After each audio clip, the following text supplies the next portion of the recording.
iharapin yung challenge ng pagiging presidente. Well, in the first place, hindi naman siya ang presidente, kundi si Ahas.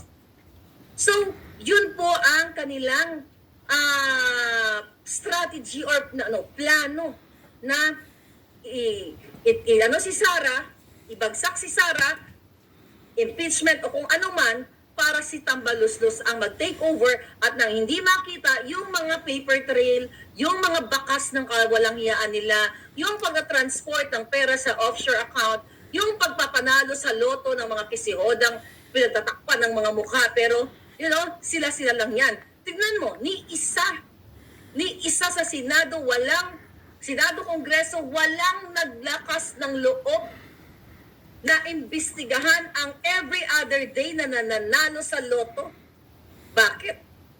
Takot? Or nabubusala ng bunganga, lalo na yan si